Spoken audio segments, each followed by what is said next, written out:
Hello everybody, welcome to Chit-Chat Tuesday.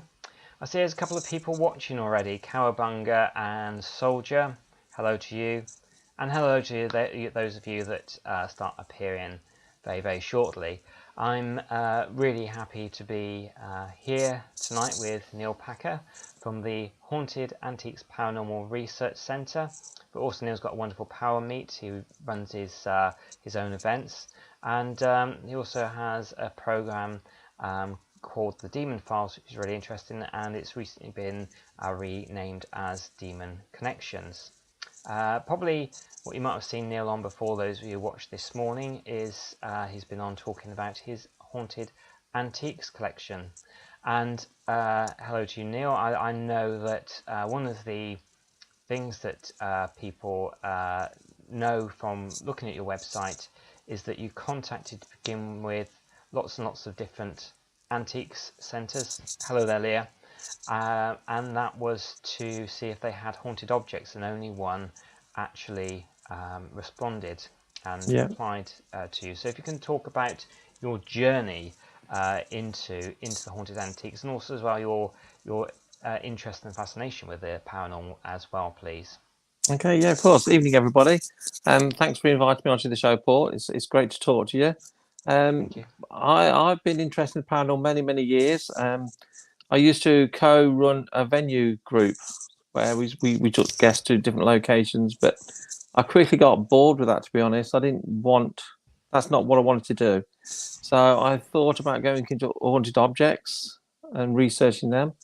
And I thought antiques would be a good starting point, because if any item is going to hold on to energies, it would be antiques, because I think antiques were loved and cherished items. So that's where that idea came up. And like you said, I did contact about 20 different antique dealers around the Leicestershire area, and only one replied, and he allowed me to go in and investigate his centre one evening. And the activity we got simply from the items, the antiques, was fantastic. And I thought, yeah, this really could work. So that's how we carried on. Great stuff. I want to say hello to Alison, Amanda, Leah said to Paranormal, MIT, Neil and Soldier are watching. If there's anybody I've missed, because sometimes I notice people do comment on YouTube, it doesn't always go through. So if there's anybody that has commented and I've not said your name, I do apologise. So some of the experiences you had through these antiques during your first investigation, please. Yeah, well, we discovered that there was a baby buried in the corner of the shop. On research, the owner did find out that that is actually true. And we had some items where the spirits who stayed with that item didn't like what we're doing. They didn't like how their item had been passed down from the family to the shop. We had a little boy jumping out of a photograph, and that was quite interesting. We do have the photograph of the centre now, so that was really interesting. And we used an SLS camera. We caught stick figures. I'm not too sure if SLS cameras do actually work, but it did look interesting. So, and we had footsteps in the shop.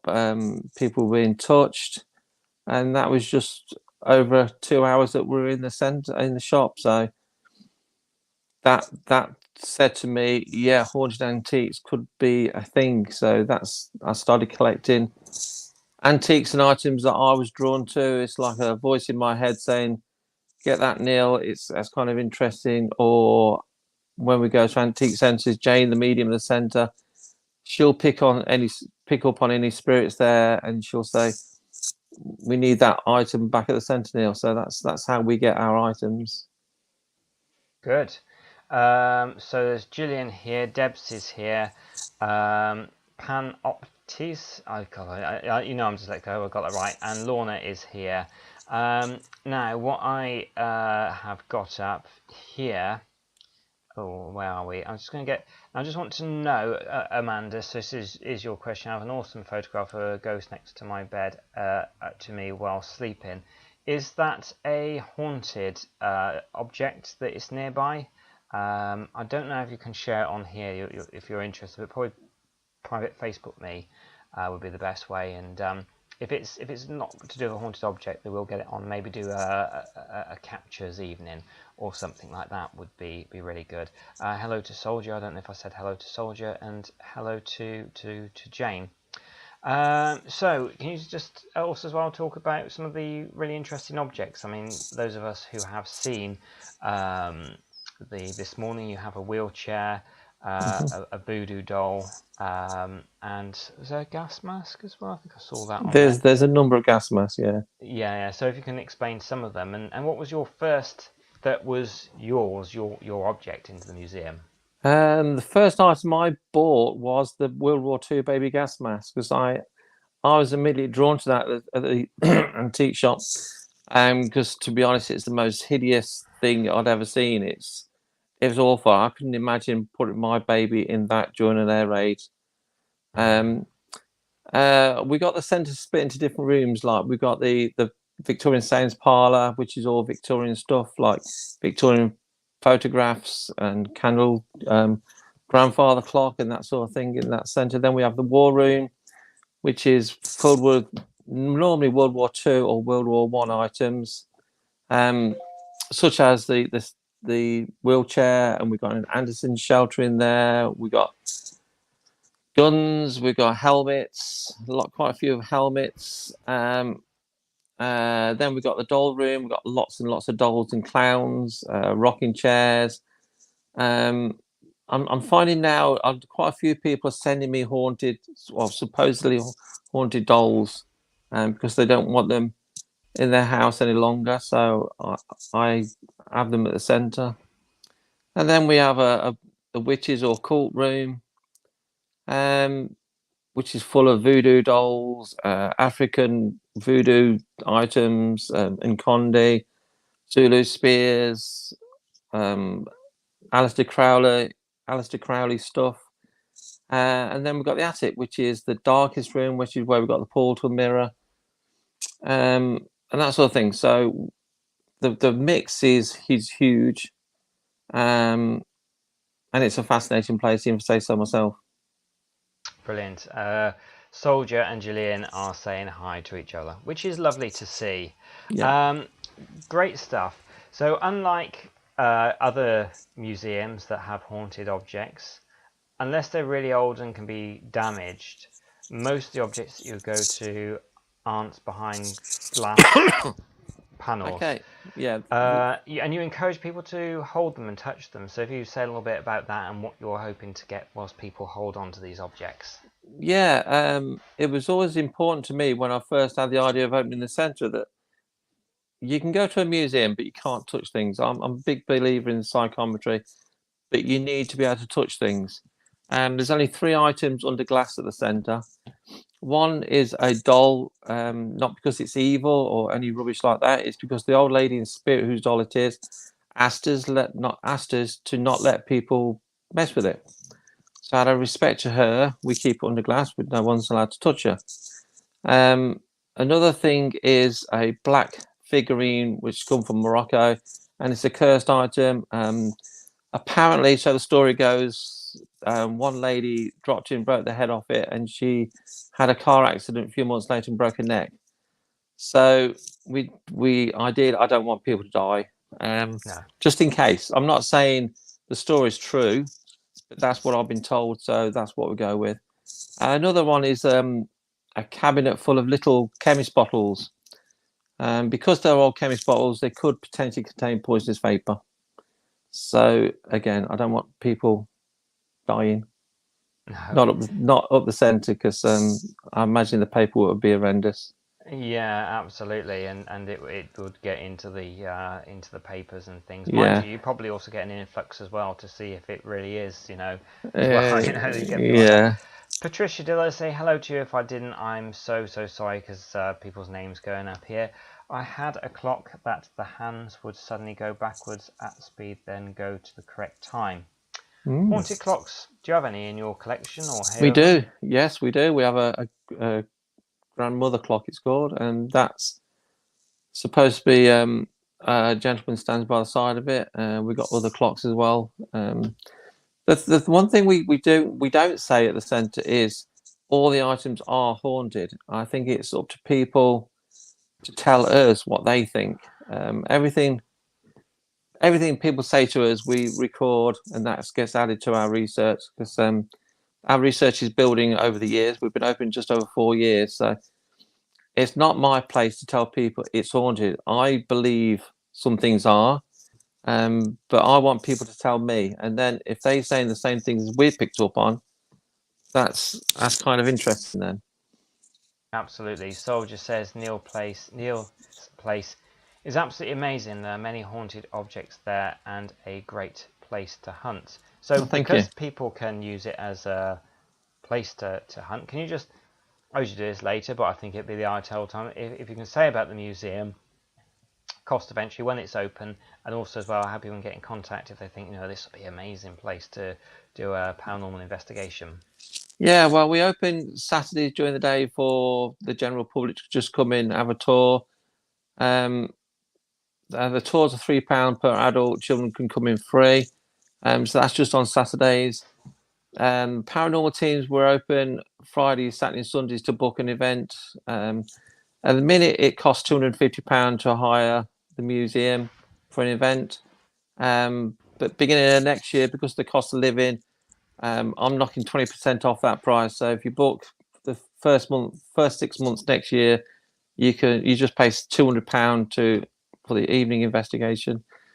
We also do some ghost hunts ourselves, where you go around with us, and we do some for just £15 per person. Again, I want to, because the cost of living, I think the paranormal is going to be hit, because people can't afford £40-50. So I'm trying to give the people a chance to still follow the passion of investigating, but for only £15, you get a 3-hour ghost hunt for that, and you get to investigate with us. So sounds fantastic. I'm trying my best to help people keep investigating, because it's going to be a hard year and a half, I think, ahead of us. Indeed. Lorna says, is it a guided tour at the museum? Yeah, we do guided tours on a Saturday between 10 and 4. Brilliant. Excellent. Well, I do want to hear more about the fascinating museum shortly, but it's nice to also mention some of the other things that you do. If you can say about the events, you've got ParaMeet coming up, but I know that you also do quite a lot of other events. So if you can talk about ParaMeet and some of the other events that you've got coming up, because I also realise that not everybody might be able to get off work during the ParaMeet event and all that. Yeah, the ParaMeet is a weekend long event. We got it's the 23rd, 24th, and 25th of September. On the 23rd, the Friday night, we got Penny Griffiths Morgan coming to the centre doing a talk on the workhouses, and then we're doing a ghost hunt afterwards. But not unfortunately, all the tickets are gone for that, so that's good. Then on the Saturday, we got a day-long event at Bosworth Hall, which is not at Market Bosworth, not far from Hinckley. We've got lots of good speakers like yourself, Paul. We got Richard Felix. We've got Hazel Ford from Haunted Happenings. We've got about 6 or 7 different speakers. The important thing for me is they are all from the UK. I know there's other paranormal conventions and paranormal meetups, but they tend to bring American speakers in, and I'm not really into that sort of thing. I'd sooner listen to someone from United Kingdom. So we've got that all day. We've got stalls, we've got mediums on, we've got tarot readers, crystals. We've got the Haunted Magazine guys there, because they support the centre enormously, Paul and Andy, and the Haunted Life guys. So we've got a Haunted Magazine there as well. And it's only £5 to come in for the day, which is important to me. Again, keep it at a sort of price that everyone can afford. So, and Bosworth Hall is an amazing building. It most certainly is. Then on the evening, we have got another ghost hunt at the centre, and that's again sold out. And then on the Sunday, we've got an afternoon ghost hunt at the centre, and again that's sold out. and we were planning on doing the world's largest seance Sunday evening, but the amount the Guinness Book of Records wanted me to pay was ridiculous, so I'm not doing that. Yeah, you could always do an unofficial one, or yeah, you know, they wanted £10,000, and I'm not doing that. So that's the ParaMeet. The reason behind the ParaMeet is just to get everyone who's interested in the paranormal just to meet up and talk and share experiences. There's a thing in the paranormal field at the minute that people don't like sharing things. They don't like sharing locations, or they don't like sharing the evidence, because if you share something on Facebook, you get these trolls who attack you. We've had it. So I understand why people don't share photos and videos. But I just want the normal people of the paranormal field just to get together, to have a chat, meet each other. And if you're part of a small team, make friends with another small team, so you can go and investigate Warwick Castle or Dudley Castle, or the big locations where you can't afford to go on your own. So that's the idea of the ParaMeets. It's just to get to know other people, especially smaller teams and individuals. We also do ghost hunts ourselves at the centre, and we've just actually opened an escape room in the back half of the building as well. We opened that last weekend. That was incredible. It was so much fun. Brilliant. Yeah, I haven't done one of those yet. Lorna says, I love old chemist bottles, all the different shapes and colours, and yeah, so of glass. And Soldier says, wow, Neil, sounds like you have really grown. Patricia says, I think glass holds energy. Because you're into psychometry, what do you find the best objects for holding energy? It's not really me. It's Jane, who's the medium of the centre. She is the backbone of the centre. Without Jane, we couldn't do it. So the way we work, Jane and I have been working together for, I don't know, 10 years easy now. So we work really well together. So the way Jane and I, and Amy and Anto, who's part of the team as well now, and Julie, Jane will talk to the spirits because she's the medium, and she'll ask them what equipment they want us to use. So if she says, they say dowsing rods, that's what we'll use, or whatever equipment that the spirits find easier to manipulate. That's how we would do it. Great stuff. There's Steve is here. Maya is here. Sorry if I didn't say your name before, Maya. Brilliant. So, yeah, what's some of the most powerful objects you got there, according to Jane, then? Well, by far the most powerful is the big mirror in the attic room. It is a portal mirror. Jane has actually astral projected into it, so we do know what's the other side. And she wrote an article for the Haunted magazine if people want to read it. So that is very, very powerful. And that allows. It tends to be negative spirits in and out the attic room. So the attic room is the most negative normally. But the wheelchair is really, really good. You know, people sit in it, and depending what energy they pick up on, it could be a different soldier or different airman or different sailors who did sit in it. But I can't pinpoint one item because it all depends on the night. Seriously, the centre is different. You can go in 1 o'clock in the afternoon and it feels one way. You go in at 2 o'clock in the afternoon and it's totally different. We don't know what we're walking into. Great. I must say hi to Annie, who has just appeared in chat. Hello to you. Patricia asked, what makes a mirror a portal? I don't think every mirror is a portal. It's just that this one is. It's come from a house cleansing clearance that a medium friend of ours did, and it backed onto an old temple, and we think, excuse me, that's what has generated that mirror into being a portal. Good. And before I get on to the demon files, or I just wanted to know demon connections. That's it. I just wanted to know what some of the Aleister Crowley objects that you have in the museum. Oh, we've got quite a few of his books, and we've got a copy of his death mask.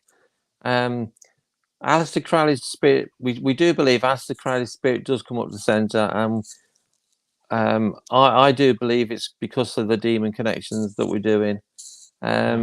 But we first came across Aleister Crowley when we were in Hastings, in the museum down in Hastings.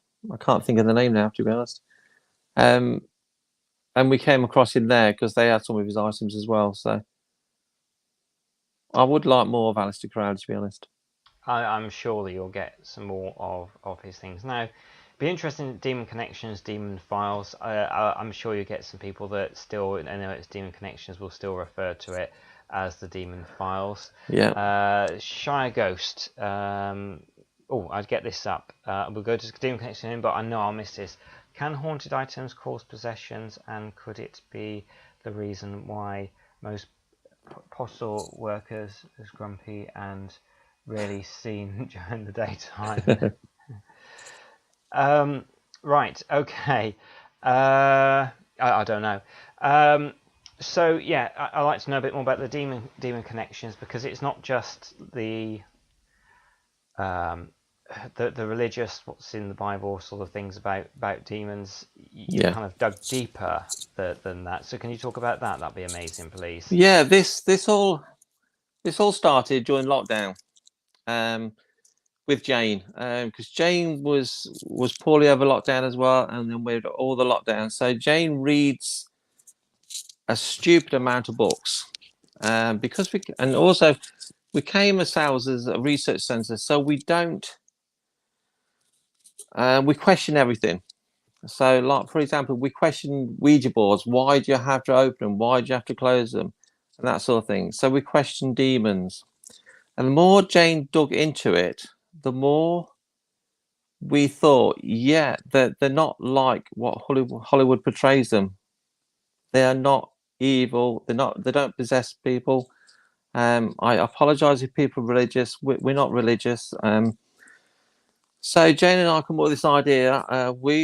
And Jane got all the invocation from spirit. So Jane has the approval from the spirit world to do this as well. So I think that's what makes us different to the other demonologists, sort of thing. So the first one Jane and I did, we didn't do a live feed. We just did it behind just Jane and myself, just because we didn't know what was going to happen. And we got so much information from this first demon that we thought, this could work. So we've done, I think we've done about 18 so far in the demon files. We should still call it demon files, even though we can't call it demon files because that name's already been used up. So we used to do them on a live feed, so on our page on our YouTube channel. But we've stopped doing the live feed now because we think they're good enough to take to a wider audience. So what we do now is record them, and then my eldest son edits them, and he's editing episode 1 as we speak. And then they're going to go on to a worldwide paranormal network. Excellent. Can you say how people can get hold of this worldwide paranormal network? Because I know one of your lives you mentioned it, and it's good value as well if you wanted to join monthly or for the year or something like that. Yeah, we are taking the demon files onto the Paraflix paranormal network. I think it's something like £25 a year or $3.99 a month, something like that, which is nothing. And you get, there's loads of high quality paranormal shows on there. They're not YouTube standard. They are proper TV shows. Some I watch it. I've subscribed to it. I've watched them loads, and some are better than the mainstream TV shows you have. So it's really worth of money. We got the Demon Connections going on there. I've also got ideas for at least another 4 shows that we are going to be putting on there as well. So you're going to have at least 5 or 6 shows from us on there. So it's very exciting. It's going to be a lot of hard work for us, but we're looking forward to it. And the Demon Files is, I suppose, is kind of controversial. Some people, some well-known people, have disassociated themselves with me over them, but that's up to them.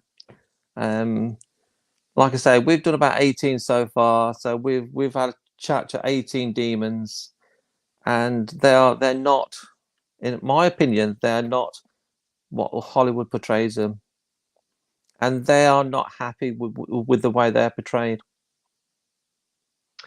Moira Goddard says, Dr. Ray Moody says that you can use mirrors in the right light to see loved ones who have passed. So this mirror that you've got, have you have people seen people who have passed through it? There's a lot of people seen spirits in there, and we've seen spirits coming out. We've seen things coming out of there. Whether the loved one, I don't think our mirror would be a mirror for the loved ones, because it's just quite dark. It's dark, and so we don't get loved ones through that mirror. The attic room at the centre is more for the darker side of stuff. Yeah. We've got here. So it's Power Voice UK. Just dropping it in to saying hello. So that's absolutely wonderful that you're here. Soldier, it's to do with the demon connections, demon files. Since when has Hollywood portrayed anything correctly? Yeah. I have a call. Oh right, okay. Sorry, I thought it was something else then. So yeah, I'd just like to know some of the connections you've made with these demons, and actually what you wouldn't think of is one sent through a butterfly. So if you can explain that story. Yeah, the butterfly one. That's actually episode 1 that's going to go on to Powerflix. We were down because this demon, I can't remember his name. I apologise. I wish they had names like John and Peter. It'd be easier. Yeah, but they don't. This demon supposed to have dealings with herbs and woodland and that sort of thing. So we thought it'd be good to go down to some woods. These woods aren't known to be haunted or any demonic entity there or anything. So it's just a wood not far from where we live. And this demon was so informative. It was unreal. And at the end of it, while we're still filming, he told Jane that he was so to show his gratitude, he was going to send us a butterfly,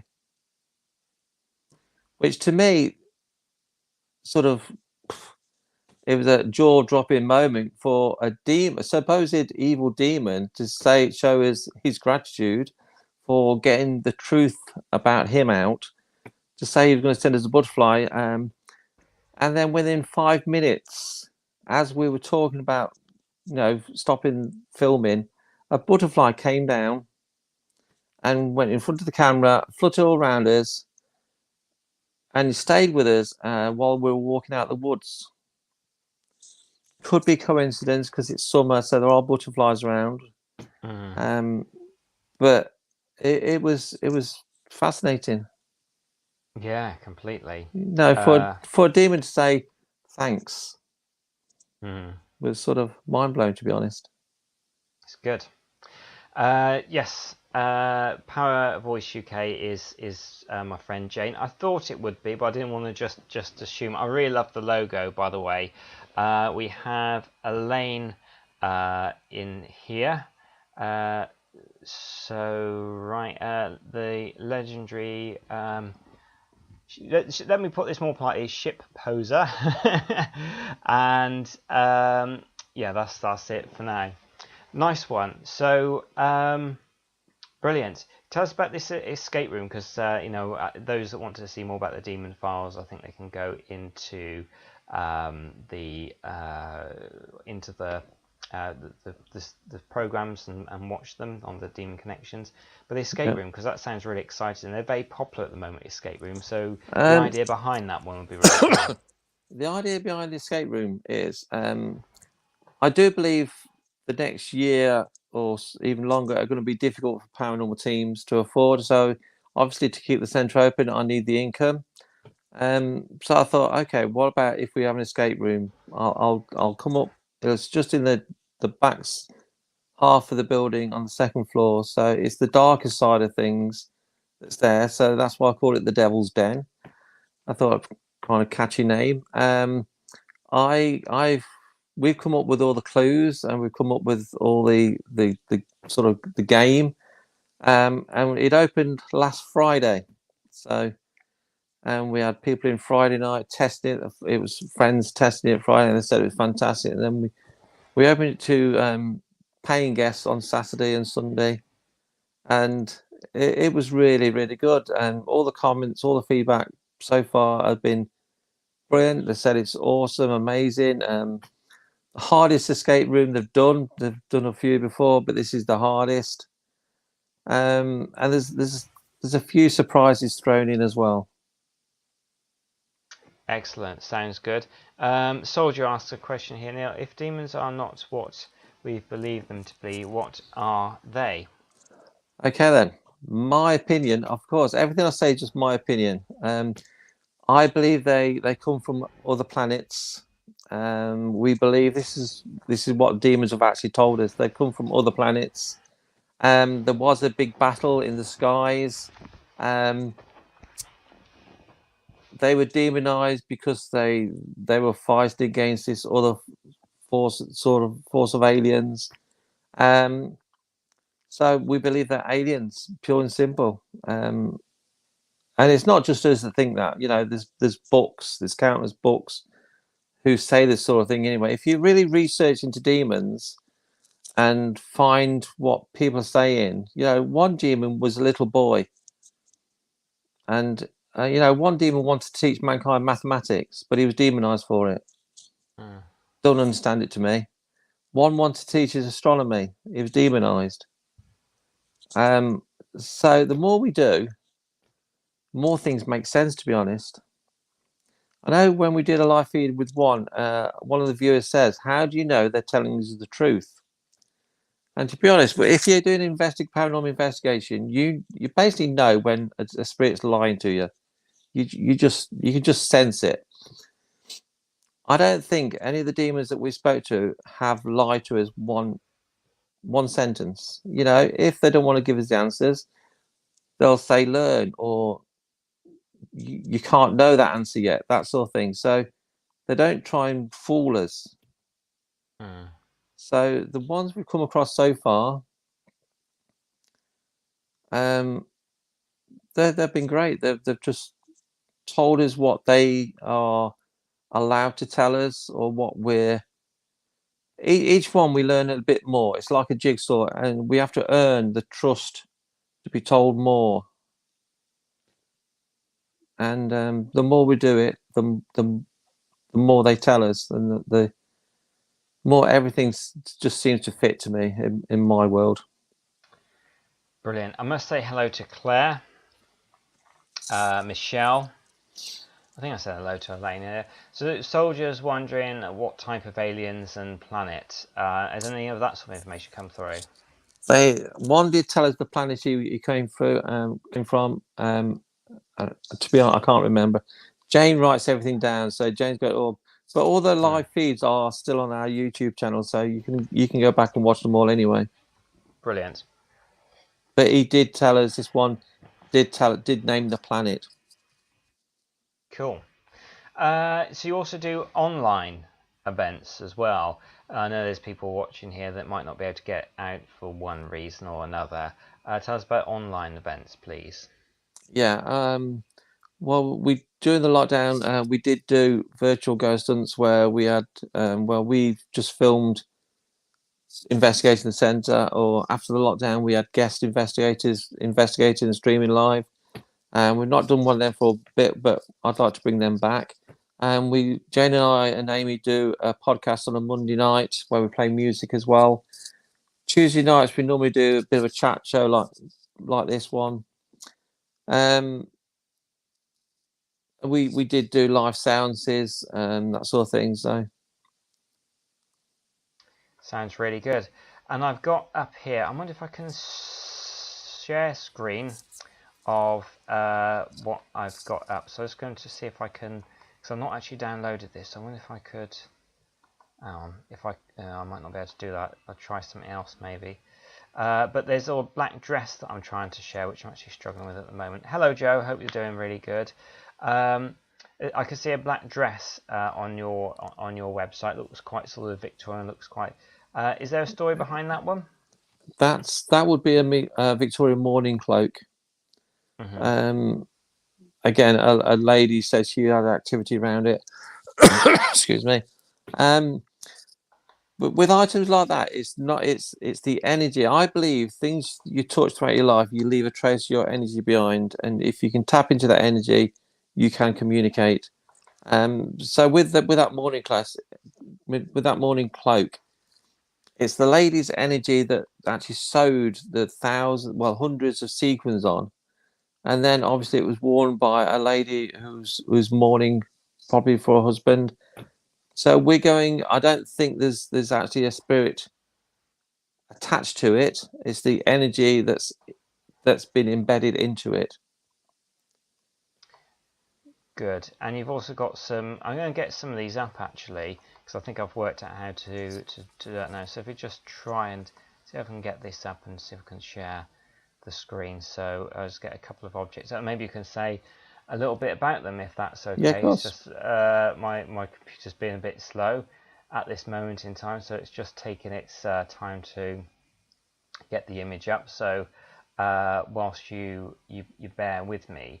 Okay. Now some people give you objects as well. I think you said you're kind of slightly overrun with dolls and things, but you sort of say about some of the people that people just kind of drop off to you, really. Yeah, people do give us items. They do tend to be, well, in their words, evil dolls. Oh, sorry, I'm getting that. That looks confusing. Sorry, I'll move that. Yeah, let me just try and get this one up. It's a difficult way of sharing the screen. Is this up? Probably gone blank now, hasn't it? Stop sharing. So yeah, and do you find, because I know Jane sometimes doesn't connect with anything, but you get her to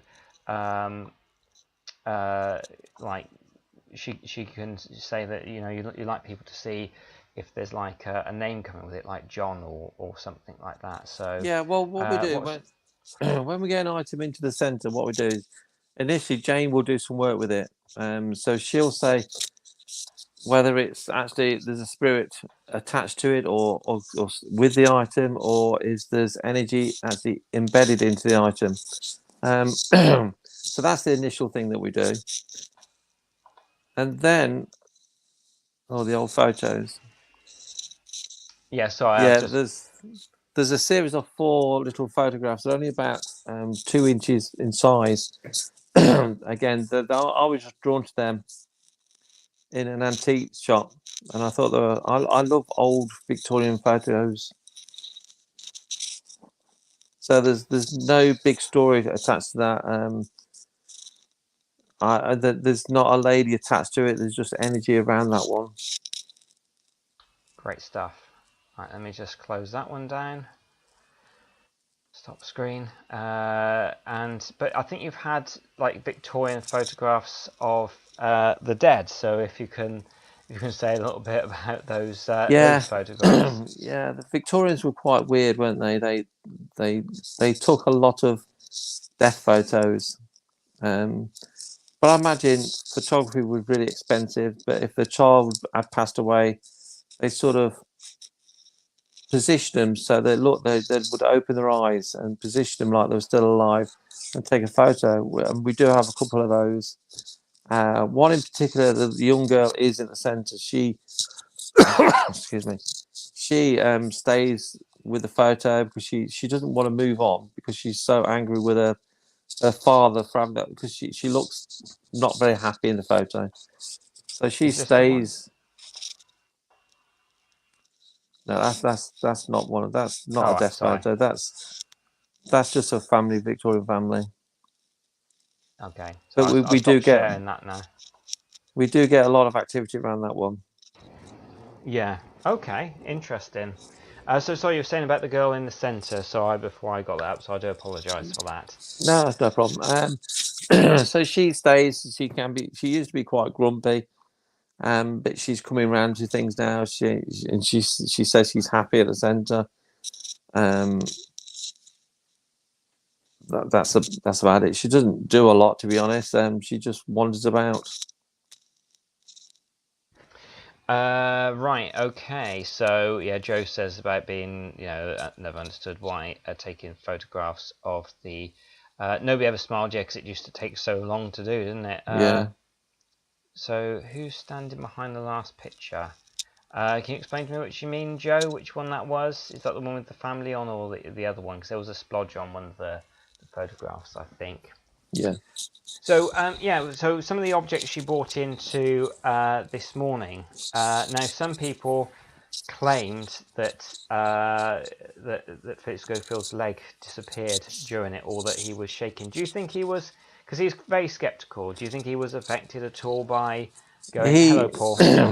He was very sceptical, and he was a little bit naughty because before I went on the show the Friday night before, they sent me a list of the questions, so I should have known everything they were going to ask, but he threw some weird random ones in, like he went on about a haunted toaster, but and he was very sceptical. With the still that someone shared about his leg missing when he's getting out of the wheelchair, unfortunately that's just camera angle. I've looked at it again and again and again. It's just camera angle. I wish his leg had disappeared. Yeah. But no, it's not. It's nothing paranormal. Yeah. It's just but the night before I was on the show, all the lights in the studio turned themselves off. So that was kind of interesting. Yeah. Because I remember I took all the items into the studio the night before, and it says, "Oh, please do something." I asked the spirits to do something. I was hoping they'd do something when we're live on air, but they didn't. They did it the night before. Yeah. Oh well. I mean, these things happen like that. You can never fully tell anything like that. How are the other members of the team? Because obviously there are lots of members of this morning to make the whole thing work. You have Holly, you have other people. Were there other people like more believing and have any of their own stories? Holly was quite nervous, to be honest. Especially when she saw the lights go off, she was quite nervous. The rest of the crew, they were fantastic. Really, they made me feel very welcome, very at ease. My wife went with me as well, so they made her feel at ease because I was quite nervous. I can't fault the crew. Like I say, it was just Phillip. It was a bit, but he doesn't believe in it, so that's up to him. Yeah. Well, I guess each their own, really. Yep. Yeah. So yeah, brilliant. So was there anything about the area where you started doing the Haunted Antiques Paranormal Research Centre? Was it a haunted building to begin with, or was it just somewhere that just felt right for you to use? Yeah, well, I started my collection in my carport. That's where I started doing live feeds of items. I used to do a different item every week, just a live feed on them. But the collection was getting too big, and so many people are asking if they can come and look at the collection. I thought it's plus we're getting activity in the house, you see, so we thought we'd see if we can get a place in Hinckley. Yeah. I saw quite a few possible locations, but I kept going back to this one. It is an 1800s building. But we've got the wooden beams from the 1600s inside as well. So there's a lot of history in the building. No big ghost stories before we started. But we did investigate the night before I moved my items in, and we did get activity. So the building's haunted anyway. So bringing my items in and doing our work is just made the activity grow and keep growing. Good. Yeah, I know because we got by Joe saying the old cameras are great at capturing spirits in pictures. I think they were also Victorians because they also not only took pictures of the dead, but they also took pictures of the dying to see if they could get their spirits coming out. Have you got any of those, and have any of them actually shown maybe the soul leaving the body? No, we haven't. I would like some, I must admit, to see what Jane can pick up from. Yeah. But apparently the body loses weight, doesn't it? If your body is a certain weight before you die, and then I can't remember how many pounds or ounces you do lose, but weigh someone before they die and sort of the same person after they die, they do lose weight. So whether that is soul, I can't say. I don't know. Somebody did send me a photograph earlier. I can't see it at the moment, so do you share it on my business one? It's kind of difficult doing sort of several things. So if you say about some of the evidence, the captures, maybe EVPs that people have got from your museum, and when you're ghost hunting, what some of your favourite tools are when you're doing paranormal investigations, because I think Jane likes dowsing rods, if I remember hearing rightly. I like dowsing rods. Oh right, okay. Yeah, I do like my dowsing rods. I like the pendulum. We do use Ouija boards, but you got to be careful with the Ouija board. I don't mean you got to be careful using them. You got to be careful who you're doing them with. So I only tend to use Ouija boards with my team. I know some of the team, Amy likes the Estes method or noise reduction module, whatever you want to call it. It's the same thing. Yes. Amy is really good at that, so she tends to do that. And we're trying different things with the demon connections. We're trying to use different pieces of equipment. A piece of equipment that we've not used yet that I've got is because spirits are pure frequencies, different frequencies. You get different spirits. We do have a piece of equipment that inputs at a certain frequency that we can't hear and converts it to a frequency we can hear. So I'm looking forward to using that on the demon connections. I don't think we've ever used it yet. We've got a copper square in the science room. Copper is a good conductor of energy. Spirit's supposed to be energy. The copper square and copper pyramid. The team's going to use that when they come to the centre as well. That does move, so that's really interesting. That's the sort of thing that we use. But I do like the dowsing rods, and it's always interesting to listen to Jane what she can pick up as well. As for the evidence, we've caught a doll moving on her own. We've caught a door opening on their own. I know when Phil Wyman and his High Your Haunted team came, not long after we opened, they caught the door opening on their own. We've caught some sort of creature in the attic door coming out, which is a fascinating photograph. We've caught footsteps in the dark. We've caught even during the escape room, the first one we did on Saturday. I watched on the CCTV cameras with the audio, and I heard someone laugh. Wow. With a deep laugh because they were struggling. I know it wasn't on the audio. I know it wasn't them. So I'm looking forward to listening to that back. Yeah. Well, there's lots of EVPs being captured. It's the full range, to be honest. I don't think a lot of locations are sort of famous for one spirit, like 30th Drive, famous for the Black Monk. Yeah. If you come to the centre, you don't know what to expect. You know, it could be a spiritual creature. It could be. Now we even have Fred West come up. It could be anything. You just don't know what you're going to get because we're not well known for a particular spirit, which is makes it more interesting for us as a team.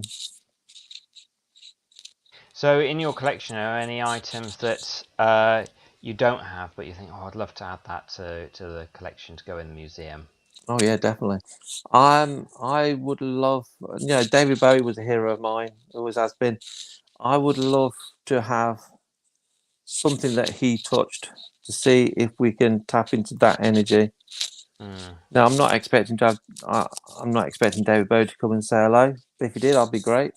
But I would love to have some sort of music room, if you like. Whether you have something from Jimmy Page. I know he's still alive, but but he was heavily influenced by Aleister Crowley. So I'd love to have something, the rock and roll room or something like from Elvis Presley. Even I'm not a big fan of his, but something we can tap into their energy. I'm not saying we're gonna have them for it. We're not this like some of the teams who go searching for famous people who died 5 minutes ago. I'm not into that sort of thing. I'm not into drama. I have been dragged into it a couple of times, and it does my head in because I don't like it. I don't do drama. We just do what we do. People don't like us, don't watch us. If they do want to follow us, follow us. Yeah. But I was brought up. If you haven't got anything good to say, don't say it. Yeah, exactly. That's how I do my life. Yeah, because I know that. I mean, won't go into it now because I'm lucky. I've avoided drama, and it's my goal to continue avoiding any drama that's in the paranormal field. But I know that you have got people that have, said to you some pleasant things. You come in and said some unpleasant things, but some positive things that people have said about either your museum or when they've watched like the Demon Files. Just some of the positive feedback, because I'm all for focusing on the positive myself. Yeah, that's what we do. I don't go on drama. Positive. The Demon Files has surprised me more than anything because I was concerned. I must admit, when Jane and I first talked about it, I was concerned about actually putting it out there because I expected to be attacked more than we did get attacked. But when people say that it's changed their whole perspective on demons, and it's changed the way they think about religion, and it's changed the way they think about the paranormal, even changed the thoughts about paranormal shows, because some shows focus on demons being evil. When people say it's changed their opinions and beliefs, that's good feeling for me, because I'm thinking, yeah, we're doing something good here. I do believe it is. And on heart, the Demon Connections is, in my opinion, the most important thing that I've ever done. And Jane will say the same. It's the most important thing, and Amy and Julia will say the same. It's the most important thing they've ever done, because we're researching, we're getting the answers that perhaps even we don't expect, and we're getting further into it. The more we do, the further we get into it. Absolutely. Well, this is kind of the ideal time again, because some people might have not been tuning in at the beginning, but how people can get in contact with you. I know you said about the museum, but it'd be good to say it again. Also, as well, where people can see your YouTube videos, because I know you've got the Demon Files, Demon Connections, but you also do live streams that go on your YouTube channel and on your Facebook, any Facebook groups. If you're on Instagram, so just let everybody know how email address, how people can get in contact with you, basically. Yeah, email address is neil.haprc@gmail.com. The website is hauntedresearchcentre.com.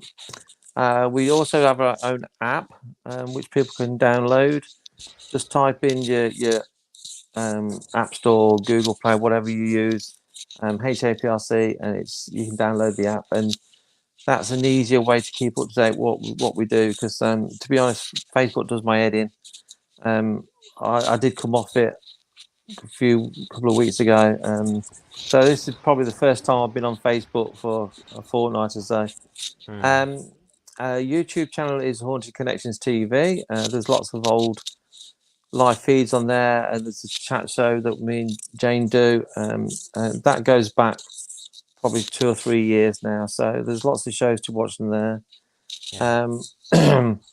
And like I say, the Demon Connections is going on to Paraflix possibly in September. We're going to have a premiere of episode 1 at the centre, where we're going to invite some people to come and watch the premiere, and then I'll send it into Paraflix and see what they say.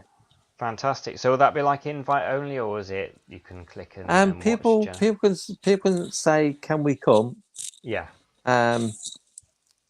It would be nice to get lots of people, lots of friends there. I must admit, if we do get lots of people who would like to come and watch the premiere, I might even hire a local hall where I get more people in.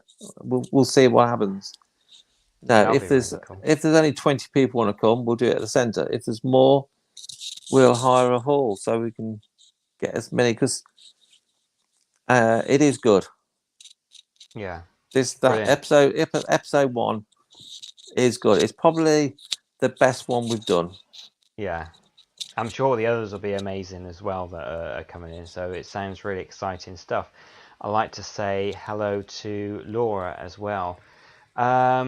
So is this Laura wants to know, because this was done before, but is that the right spelling? And so, do you know any of the other programs that you can enjoy on Paraflix? Because you do watch it, and is that the right spelling? Because Laura wants to look it up. Yeah, it's double X at the end. You can get it on the computer. You can get it on smart TVs. You can have it. You can watch it on the mobile devices. So it's Paraflix with two X's at the end. There's lots of shows. There's about 4 or 5 from UK. The rest are American. Obviously, some aren't my cup of tea. But you're always going to get that. But on the whole, they do show the best quality paranormal shows I've ever seen. And it doesn't cost a lot. It doesn't cost a lot. Yeah, that's right, Joe. Yeah, that's right. Excellent. Good. So yeah, I know that as well. Because you said Fred West has come through. What sort of things have you got? Have you got anything of Fred West stuff in the museum, or yes, is it just a name come through? You can explain what they are and what came through when Fred West came through. Yeah, we do have an item of from 25 Cromwell Street. He came through on a Ouija board, and he said there's more girls that they murdered that the police haven't found yet, but he won't tell us where. And he told us about a suicide pact with him and Rose. He did it, and she didn't. Again, you see, it's any communication with spirit. Is it really him? I don't know. I can't say for certain, because some spirits do lie to you, don't they? Yeah, absolutely. So, but he's given us some interesting information. Yeah, absolutely, and it's always good to write any information that comes down. So that's probably got the upstairs, the attic, the dark room. You've got like Fred West. Let's talk. 'Cause I always like to have a balance. Let's talk about a nice, good, positive spirit that has come through with one of your objects in the museum. Well, my favourite positive one is a little boy called Bob, or Robert. He wants to be called Robert now, because I think he feels a bit more grown up. He's been with me since day one. He's attached to a clown. Bob's Clown's quite famous now. Everybody who comes to the centre who know about Bob's Clown wants to see Bob's Clown. He's a lovely little lad. He had an awful life. He was got disabilities. He's got these calipers on his legs. So So his parents couldn't cope with him, so they put him in an orphanage, and he was bullied in the orphanage, and he died really, really young. But he stays with his clown because that clown's the only toy he ever had. We do know lots of information about him, but because I'm only going back to the 50s, we don't say his surname because he's got family still alive. Yeah, that's fair enough. So we don't say his full name, but we've had so many conversations with Bob, and he sort of looks after me as well. You know, he comes down at my house, and we can hear him run up the stairs, which is fine. And I suppose it's kind of sad, but he said he's happy now. He wasn't happy when it was live, but he's happy now, and he's actually made friends with another boy spirit in the centre who comes from a different time period, which is fascinating for me. But they're friends now, and they go off and play, which is what children should be doing. Exactly. Soldier said, "I only know Kathy's clown." I don't know if I'm missing something there. Do you know that? That's a song, isn't it? Kathy's Clown. Oh right, okay, yeah. So yeah, you can tell how on the ball I am with a lot of music. It's mad jazz that I listen to. So before your time, Paul. Yeah. So have you? Because I mean, some of the most famous objects that you know of haunted are like Robert the doll, Annabelle, the doll. Have you been anywhere and seen like any of these, or spoken to anybody that have either those or any of the other famous haunted objects? I went to another museum in England who's supposed to be had the most haunted doll in the UK. That phrase again, that phrase bugs me. I don't understand how anyone can say it's the most haunted. Yeah. I don't know. I don't know how they quantify something being more haunted than something else. But hey, that's up to them. And to be honest, I didn't think it was anything special. But people have asked me if is there any item that I wouldn't have at the centre, but there's not. I would have if they wanted to send me Robert the doll or the Annabelle doll. I'd say yes, thank you very much. But they wouldn't be behind glass. No. Well, with if you did get Robert the doll, the great thing is that you can just say Robert did it. You know, if anything happens. So that's always was really, really good. But you see, they're supposed to be possessed by a demon, aren't they? And I don't believe that. So I just think some people are more evil than any other sort of creature. I have got here, Claire said, would you spend a night in your own museum? I know I wouldn't. This is a bit of a running joke. No, I wouldn't. Simple answer, no, I wouldn't. I don't. The centre is now on 3 floors. At the minute, it's on 3 floors. It is going to go back to 2 floors soon. But the thought of going up into the back half the building and locking up on my own, I just wouldn't like that. I couldn't be on my own for any length of time. And actually, no one has ever spent the night all night on their own investigating the rooms.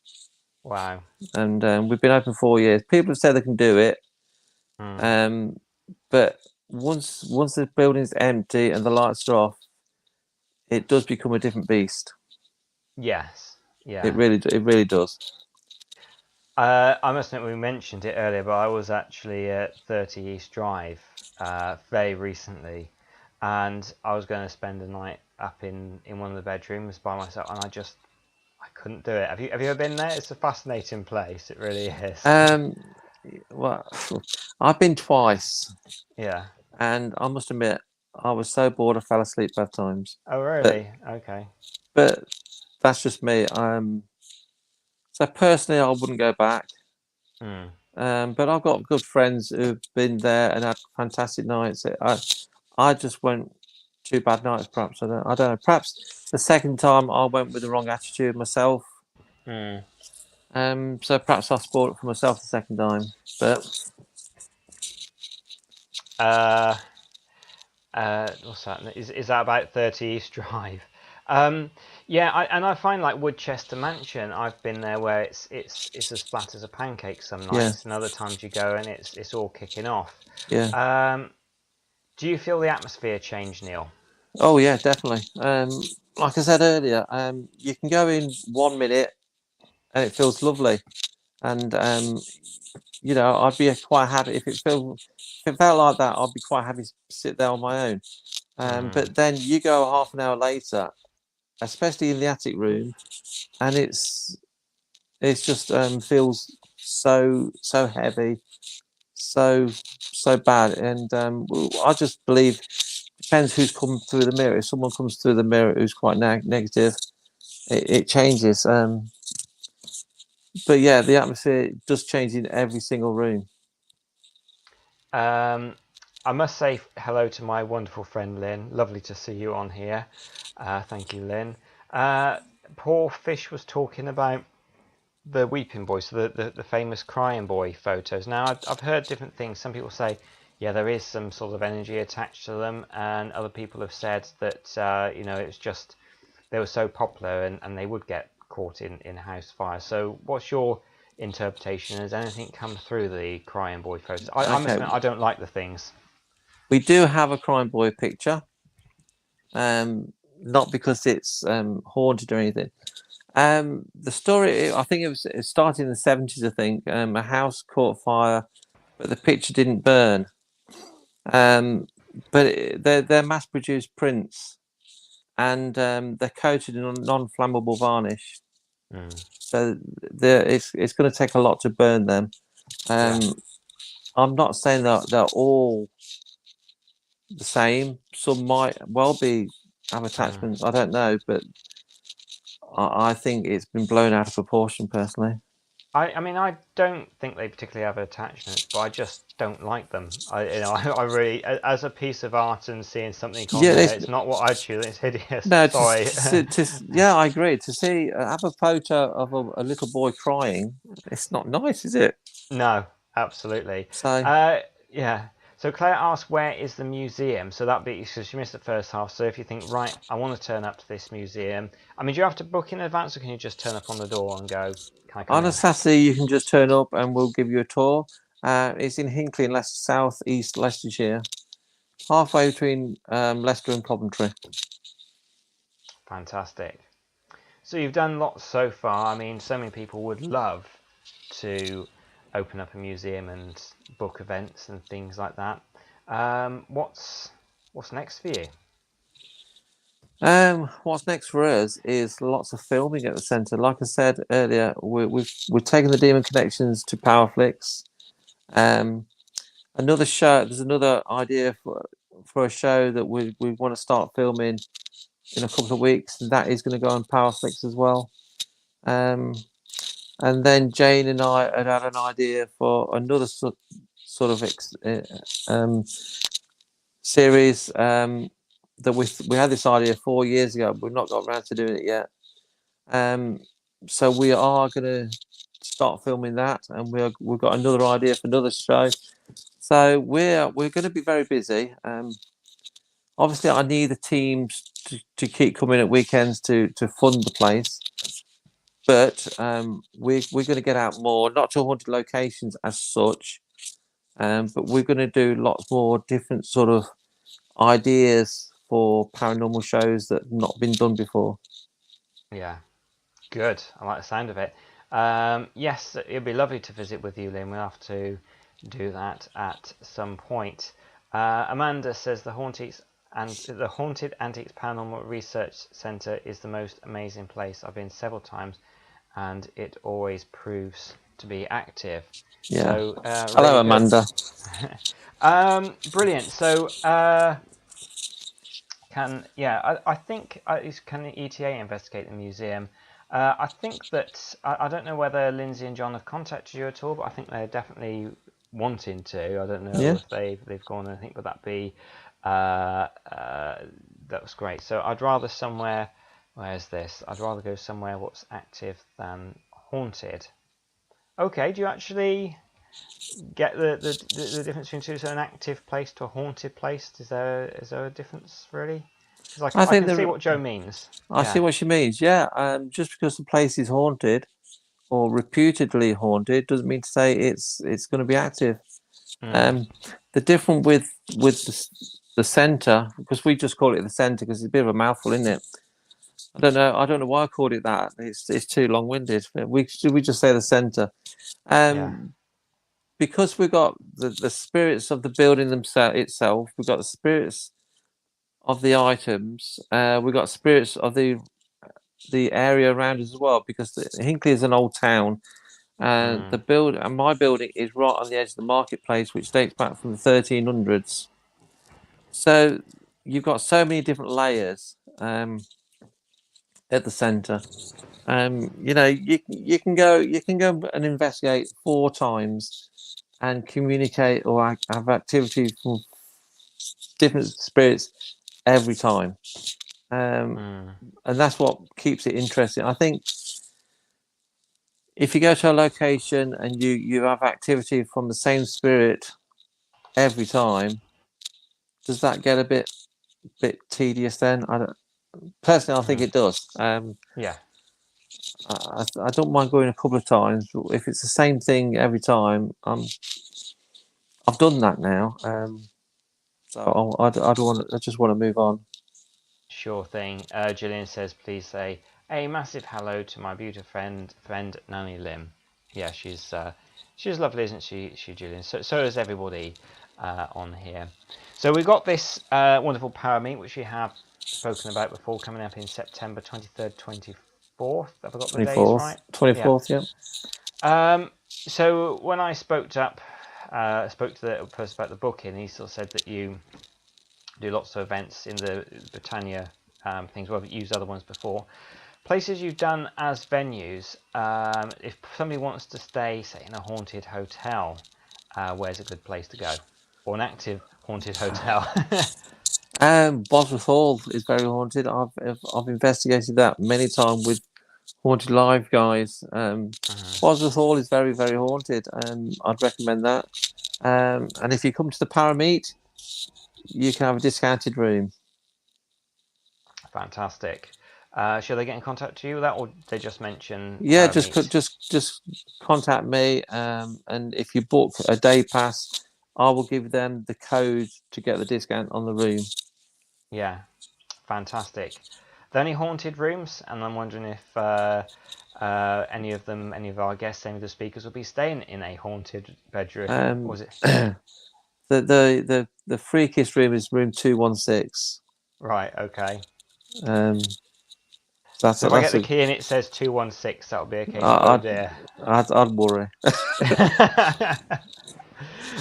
You like to say any of the stories there, or should I just find out if whoever is there? I think you should find out yourself. All right, okay, but you tell me afterwards, though. I'll tell you afterwards. I'll tell you afterwards what we experienced. Yeah. Okay. Excellent. So yeah, it sounds like an amazing place to visit and see and experience, like the ghosts and that. So downstairs, any particular places? So if because hopefully they will be turning up and staying at Bosworth Hall, but if somebody's nearby and thinks, well, it's a 20-minute drive, and they're kind of just interested in having access to what you can have access to as a day visitor to ParaMeet, anywhere they should visit for hauntedness. The couple of the rooms that we've got actually for the ParaMeet, we've had activity in.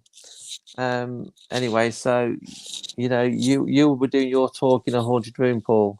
Yeah, excellent. So that'd be cool. Yeah.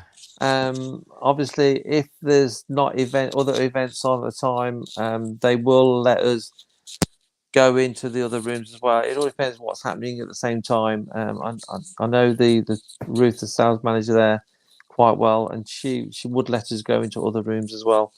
If there's not a wedding on, sort of thing. I don't know what's going on at the same time.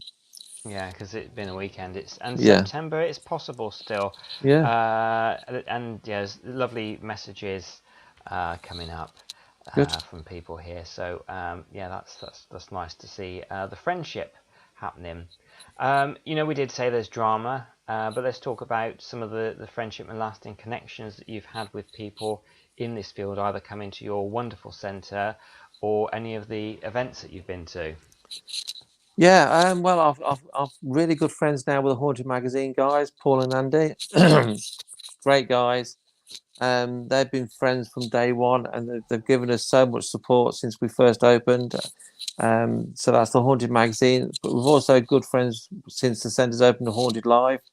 They've done lots of live feeds from the centre, and they are good friends now. And the nice thing about it, we've seen them develop themselves over the 4 years, and that's nice.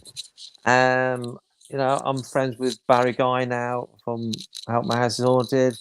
I'm friends with Lorianne, that you know well. I've met the vast majority of people I've met since I've opened are fantastic people, and I think I'm quite privileged to have got to know these people.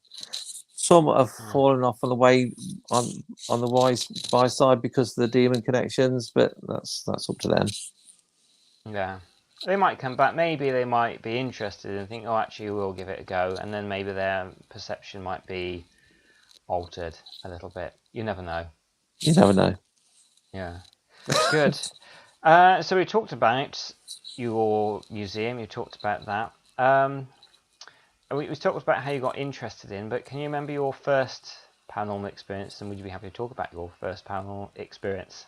Yeah, that was when I was about 13 or 14. I was out camping with my friends in the local playing field. I got out in the middle of the night to have a wee, and I saw this lady coming down the fields beyond the pub. She got long black flowing hair, white flowing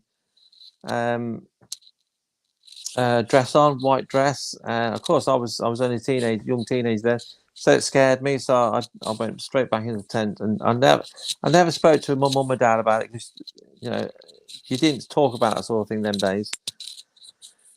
But then there was a book on the village came out, and apparently this lady had been seen numerous occasions, and she was jilted at the altar,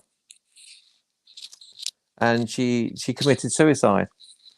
So then I was talking to my mum about it only about 4 years ago, and she said, "Now in the village churchyard, you got the churchyard. Then there's some graves outside the churchyard." And I said, "Well, what are those graves for?" She says, "That's for the suicide victims." So I told Jane, and we thought, "Yeah, that's an interesting thing for us to do because this lady, I've always wanted to know who this lady was. No one knows who she was." So Jane and I did actually went to the just outside just inside the suicide cemetery, and we did a live feed, and it was fantastic live feed, and it turns out that in a previous life of mine, it was me that jilted her. Oh, wow. Right. And Jane says, so she knew she was coming to me that night. She knew my energy. So, and also, I lived in the village for 18 years, and I always said to mum when I was younger, there was a barn on the way to the school, and I've always said to mum that's where I was going to die, right? And it turns out in a previous life, this is what this lady told me, that I died the night before our wedding in that room. Oh, blimey. And she'd been waiting for me all these 200 odd years, which was it was very emotional live feed, I must admit. Because I'm hugely interested in past lives and reincarnation, Yeah, as you know. So yeah, yeah, of course. that's really interesting to hear that So connection. It it's really is. One of the things I was going to say is a bit of a jump, but I wanted to get this in because we're coming to the 90-minute yeah, mark soon. But I did hear, because we talked about the demon files and aliens, that you have seen a UFO, and if you can explain about that experience.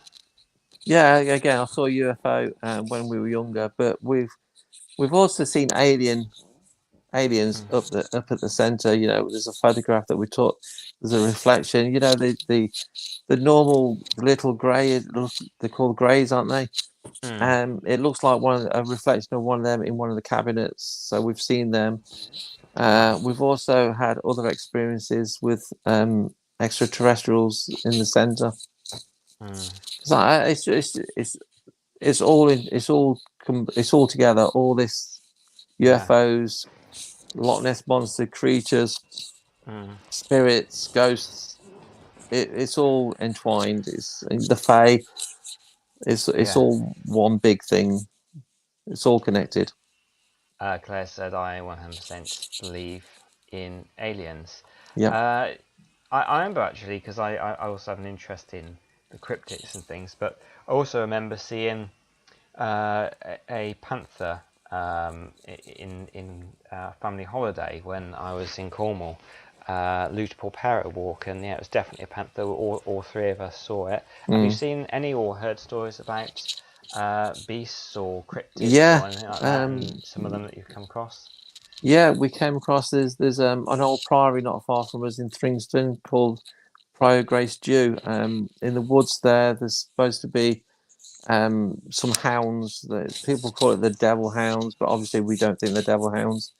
But Jane and I, with a few other team members, were going through the woods one night investigating. Clear as day, we saw, I think it was two hounds with red glowing eyes coming towards us. And it made us jump because we thought they were big dogs, and if we thought we were going to get attacked by these big dogs. So we looked at each other and then looked down, they'd gone. So I do believe those hounds are there. No, I believe the Loch Ness monster. I believe that's a spiritual creature. But I find that all fascinating. Let's see what Soldier says here, because I like getting up questions. Oh, thank you, Paul. That's nice comment of yours. It's rumoured the Grey Aliens are working with the Tor whites and our government. What do you reckon to these conspiracy theories that are going around? I like conspiracy theories as well. I think if aliens, I do believe aliens have come to the planet. I think because they're that so far advanced as us, I don't think they're going to be warlike. I think they're going to be because when you progress, you're supposed to be more peaceful. I think they are peaceful. I personally, I just think they're looking down on us, thinking you can't trust that race because we're not good, are we? As a race, we are not good. So they are looking at us to make sure we don't do anything stupid. You remember the film, the original version, The Day the Earth Stood Still? Oh yeah, brilliant film. Yes, the original, not the remake, because they changed the whole story. The original. I think that's what's going to happen. If we get too far into space, they're going to come down and stop us because they can't let a race like us go to other planets. Because exactly, we're not good. So Joe says here, have you ever talked to someone who you thought was real, but then you turned to talk to them, once you looked away, they were gone? No, I've not had that experience yet, Joe. I'd like to. I would love to see. I'm very jealous of Jane. I would love to see, especially the children at the centre. I would love to be able to see what they look like. And but we are starting to see pictures drawn of them now, so that's nice. And Jane draws what she sees as well, so I'm looking forward to that. Excellent. Claire says, do you believe in parallel universes? Yeah, I do. Yeah, most definitely. Yeah, I think that it's so it's kind of come into a bit of a kind of open discussion. Well, I like it when these things become a bit of an open discussion as well. Because I know that sometimes when you've done like your lives, it can go like that. And there's been some as well talking about the ethos and what's, can't think of the word, but good to do with paranormal? What's a The good way of morals. acting? Morals. That's it. Thank Yeah. you. I'm glad that you came along with the dictionary then, because I was just really struggling with that one, wasn't I? The morals of paranormal investigation. Where do you set your bar for that as we're coming towards the 90-minute mark here? Respect is the biggest thing. I don't like egos. I don't have an ego. Jane doesn't have an ego. None of my team have egos. Respect is the main thing. As talking to any spirit, even if it's supposed to be a nasty man, I will treat them with respect, because they're humans. You've got no bodies, but they're still human, and that's how I'd like people to talk to the spirits and the ascended, because people are coming into their homes. Where I see it, the people coming into their homes. So if I come to your home, Paul, I will treat you with respect. Exactly. But that's just how I was. But it's egos I don't like. No, exactly. I've got here Cowabunga, the wonderful Cowabunga. Thanks, Paul and Neil. Such great stories, generosity, and respect for spirit world. Must visit your centre and a ParaMeet sometime. I do apologise. I'm American. Wonderful lady. And if you do come down, I'm sure that everybody that will see you will give you a very warm welcome. Yeah, of course we would. So lovely. Anything else in the last 5 minutes that I haven't asked you that you think would be important? Because we've covered a lot of topics here, and I'd like to thank you for your time. That's okay. It's my pleasure. I'd just like to say about the ParaMeet, it's open to everyone in the paranormal field. It's not just open to my friends. It's open to everyone. We don't all get on. I know we don't. But the ParaMeet is still open to you. Um, it's not an exclusive day. Does that make sense? Yeah, absolutely. And I was delighted. I was invited along to talk at it, and thank you for asking me. And I am genuinely absolutely looking forward to meeting everyone that turns up, the speakers, yourself, Jane. I'm sure Jane will be there, will she? Yes, yeah. Jane Yeah. Jane and I are opening it, so we're doing our first talk. Excellent. So I'm really looking forward to that, and meeting not just speakers but everybody else turn up as well. Yeah. So I know it's going to be absolutely wonderful. I just hope lots of people from the general public come, Yes. and that will make it a success, won't it? Yeah. Soldier says it's been a great chat tonight. Well done, both of Thank you, you. and thank you. Thank you, Soldier. It's lovely to hear. And Alison, yeah, I think it's important as well. Respect is everything. Yeah. I'll just say that. So, a quick rundown of the program. And is there actually a list of a program if anyone goes to your Facebook or website of just all the speakers and that? Not. You get my poster up. There's the list of speakers, but I'm not done the times yet. I'm going to do that over this week, this coming week. Everyone's going to be allocated a time, so that's when the talk's going to be going on. I think you're doing yours about 3 o'clock, aren't you, Paul? Yeah, that's it. So Yeah. about 3 o'clock. So yeah. I think Richard Felix is 2 o'clock. Ah, right, wonderful. So The others I'm just I'll going to chuck in. yeah. Well, thank you for giving me a good time. You're right, just to stay on just 5 minutes afterwards, just Yeah, of so it's not course. just like bye then. Yeah, So of wonderful. course. Have an outstanding night, everyone, and wherever you're watching the world, if it's daytime, I hope you're having an outstanding day. Big thank you to Neil. You're Next welcome. guest is Delphi, who's a dream analyst. So that should be a really interesting one. Thank you, everyone. Sorry if I didn't read out all of your questions, and sorry if I missed anybody who's watching. Thank you again for joining, and see you soon next Tuesday on another live.